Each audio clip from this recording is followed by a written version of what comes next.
Hello बच्चों, नमस्ते।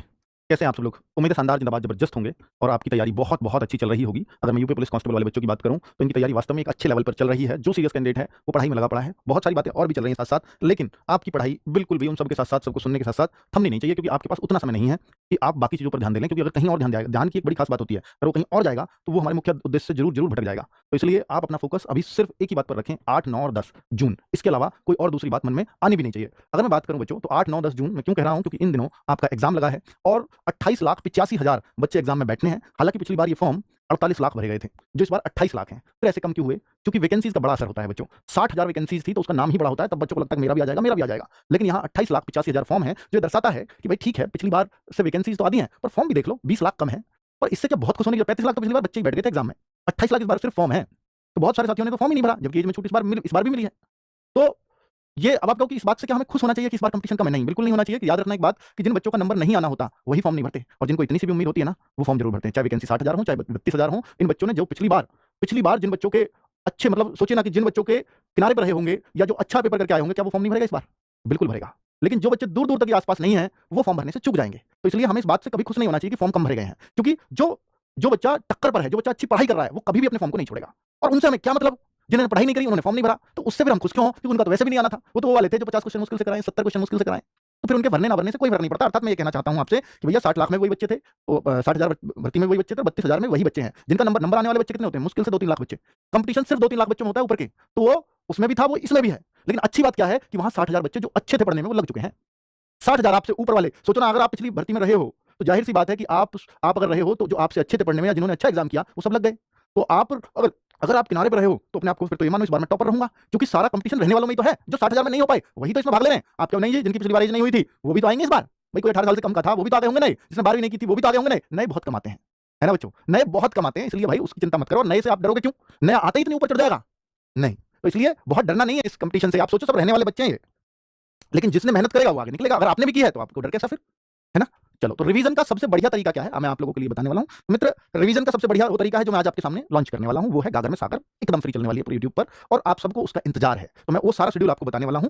उससे पहले मैं थोड़े से डर आपके अंदर से निकाल दूं। एग्जाम आसान आएगा या मुश्किल आएगा? मित्र, एग्जाम आसान और मुश्किल, इस चीज को दिमाग में रख के मत जाइएगा, क्योंकि ये दोनों ही पॉसिबिलिटी प्रबल हैं। अगर यूपीएससी की उतनी हाई कट ऑफ नहीं गई हुई होती, या होमगार्ड का पेपर बहुत मुश्किल नहीं आया होता, तो मैं ये मान लेता कि भैया आसान ही आएगा। लेकिन अब जो संभावनाएं हैं वो मुश्किल की तरफ भी उतना ही सारा कर रही हैं जितना आसान की तरफ। तो आप ये मत सोचना कि भैया आसान और मुश्किल कुछ, अब ये बराबर संभावनाएं हैं दोनों की। अब आपको दोनों माइंड मेकअप करके जाने हैं। अगर आसान आ गया तो आप ये मत सोचना कि तो मॉक से ज्यादा अच्छा स्कोर बन गया, अब तो मैं सेफ हो गया। वहां तो 230-40 मॉक में आते थे, मैं तो 250 कर गया, मैं सेफ हो गया। मैं बता रहा हूं बच्चों, 270 पे भी हो सकता है आपको दिक्कतें आ जाए, अगर पेपर ही आसान आ गया, उतना आसान आ गया। तो इसलिए आप ये दिमाग में लेकर ही मत जाना मुझे स्कोर कितना टारगेट करना है। स्कोर का कोई टारगेट आजकल वो नहीं है, सेफ नहीं है। और मुश्किल आ गया तो ज्यादा अच्छे रह जाओगे आप लोग। क्यों अच्छे रह जाओगे? एक तो कट ऑफ बहुत हाई नहीं जाएगी, और जिससे बच्चे परेशान है। दूसरा, जिसने मेहनत की होगी वो मुश्किल पेपर में निखर के आता है, और जिसने नहीं की होगी या की होगी वो आसान पेपर में एक जैसे हो जाते हैं। तो मुश्किल पेपर में निखर के आएगा, ये जरूर लगेगा मेरा पेपर खराब हो गया। हो सकता है आप एग्जामिनेशन सेंटर से भी रोते हुए आओ, लेकिन सिलेक्शन ले जाओगे अगर मेहनत किया तो। क्योंकि फिर कुछ भी स्कोर हो आपका, अगर आपने अपना 100% दिया और आपने मेहनत की है, तो आपको सिलेक्ट होने से कोई नहीं रोक सकता। फिर कट ऑफ चाहे कितनी भी जाए, फिर हो सकता है भैया ऐसा भी हो जाए कि 150 क्वेश्चन में से जिसने 110 करे वो भी सेफ हो जाए, 105 करे वो भी सेफ हो जाए। फिर ये भी संभावनाएं हैं 100 क्वेश्चन वाला भी सेफ हो जाए, ऐसे हुए हैं पहले।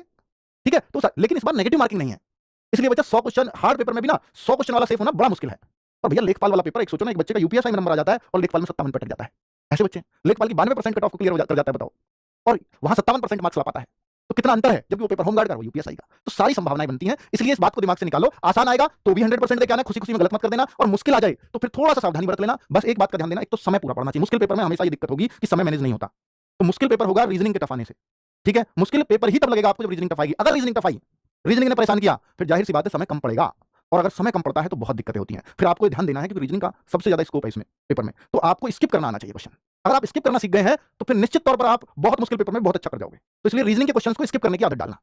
आदत तो क्या ही डालोगे अब बस ये देख लेना कि अगर कोई क्वेश्चन आपको एक बार में पढ़ के समझ में नहीं आता है तो उसको बाद के लिए छोड़ूंगा, बाद में 15 मिनट बचाऊंगा छोड़े हुए क्वेश्चंस के लिए। ये आप अपना टारगेट करो, और अगर मॉक देते हो तो ऐसा ही सोच के चलो, और ऐसा ही सोच के मॉक को भी किया करो। मैथ्स वीक है, अब पढ़े या नहीं, बहुत सारे बच्चों का सवाल है कि मैथ्स अब पढ़ना चाहिए या नहीं। देखिए बच्चे, मैथ्स में मैंने कल मॉक का एनालिसिस कराया, वहां भी बताया कि मुश्किल से 5-7 चैप्टर छांट लो और उनके आसान आसान प्रश्नों को कर लो। देखिए मैंने ये पूरा एनालिसिस करवाया है, तो अगर मैं देखूं तो पिछली बार इन चैप्टर से क्वेश्चंस इतने इतने थे। ये आपका परसेंटेज है, प्रॉफिट लॉस है, टाइम एंड वर्क है, एसआईसीआई साधारण ब्याज चक्रवृद्धि ब्याज, ये रेशियो एंड प्रोपोर्शन है, नंबर सिस्टम है यानी संख्या पद्धति, एवरेज है, और टाइम एंड स्पीड है, और सिंपलीफिकेशन वर्गमूल घनमूल सब इसमें ले दिए। ठीक है, 2D 3D, तो 2D 3D बहुत ज्यादा नहीं आती, एक या किसी पेपर में 2 प्रश्न मुश्किल से मिलेंगे। ठीक है, तो हमें देखो बच्चों, इनमें ये 10 चैप्टरों के मैंने नाम लिखे हैं, इन 10 में से कोई 5 छांट लो। अगर आपका मैथ्स वीक है 5 वो छांट लेना, यानी कि जो ज्यादा आते नहीं 5 वो छांटना, जो आप देखो सबको बराबर इक्वली बांटा हुआ है, तो इसलिए ये मत ऐसा सोच के मत छांटो किसमें ज्यादा आ रहे, नहीं। मैं बस इतना सोच के छांटने को कह रहा हूं कि जो आपको सबसे आसान लगता हो इसमें से, इनमें से सबसे आसान कौन सा लगता है जिसमें आप ये हिम्मत दिखा पाओ कि ये तो मैं कर लूंगा। तो जैसे परसेंटेज हुआ, टाइम एंड वर्क हुआ, या प्रॉफिट लॉस हुआ, जो भी आपको अच्छा लगे उन चैप्टर्स को यहां छांट लो। मैंने कहा मैथ्स वीक है तो 5, या अगर हिम्मत कर सकते हो तो 7 चैप्टर्स को छांट सकते हो इसमें से, 7 नहीं तो 5 छांट सकते हो।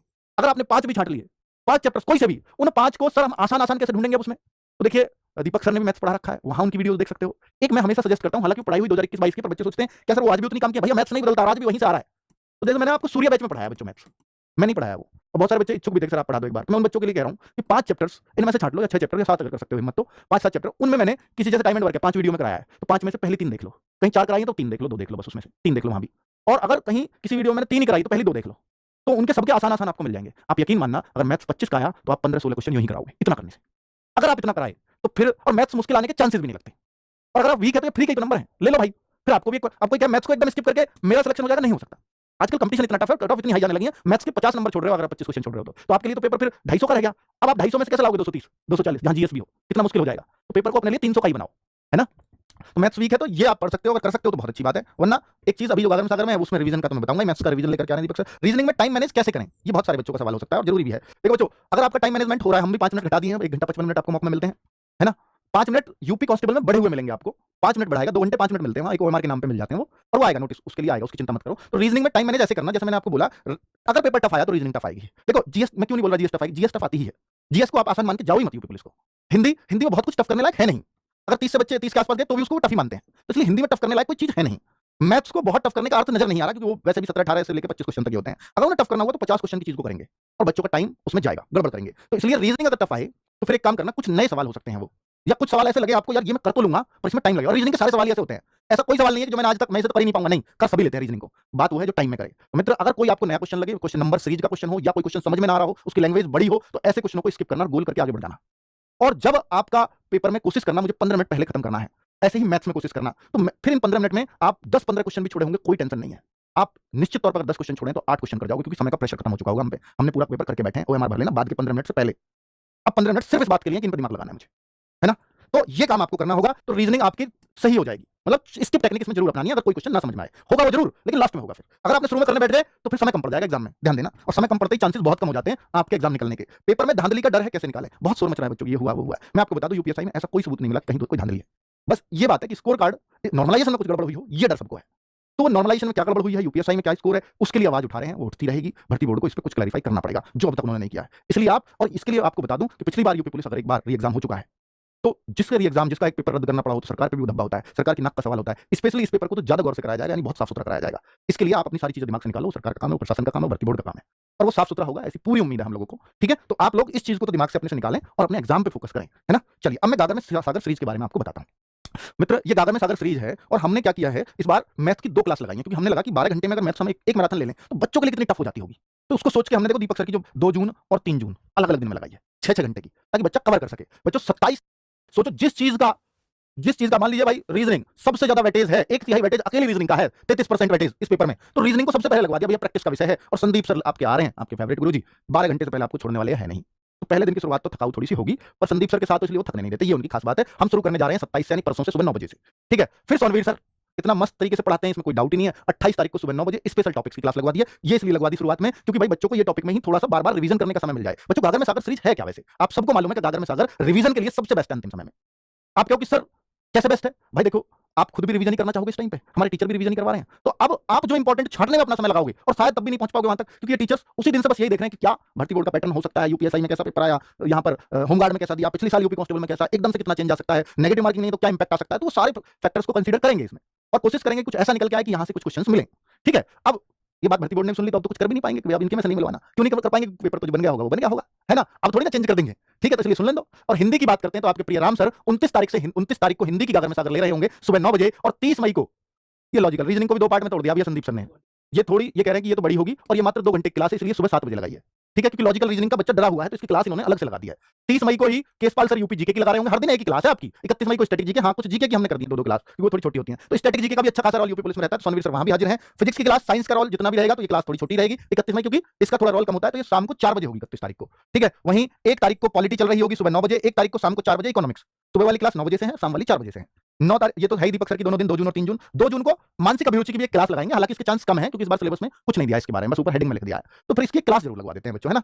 तो 3 जून को बायो एंड केमिस्ट्री, ये दोनों एक साथ चलेंगे 4 बजे से, है ना। ये 2-2.5 घंटे की क्लास होगी मेरे ख्याल से, या 3 घंटे मैक्सिमम फिजिक्स, और बाकी साइंस यहाँ हो जाएगी कवर। अगर मैं बात करता हूँ कि सर एक वीडियो इस पे भी चाहिए, बहुत सारे बच्चों का कहना था सर साइबर क्राइम पर, सोशल मीडिया पर, कम्युनिकेशन यानी कंप्यूटर से रिलेटेड, तो जैसे यूपीएससी में भी हमने लगाई थी, क्वेश्चन आया तो बना भी था इस वीडियो से, तो 4 जून को ये भी लगेगी, क्योंकि पुलिस को ये भी चाहते हैं ना, पुलिस हाईटेक हो, पुलिस आजकल की सोशल मीडिया को समझे, तो वैसे क्वेश्चन अगर आएंगे तो इस क्लास से बन जाएंगे। ठीक है, एक क्लास ये लगवा दी 9 बजे 4 जून को। 4 जून को ज्योग्राफी की क्लास लगवा दी शाम को 4 बजे, और 5 जून को देखो 8 जून से पेपर है, 5 तक खत्म कर देंगे अगर मैं सागर, ताकि बच्चा रिवीजन भी अच्छे से कर ले, कोई क्लास छूट गई है तो। और लास्ट में हिस्ट्री की क्लास 5 जून को, विकास सर क्या हिस्ट्री पढ़ाते हैं भाई साहब, जबरदस्त।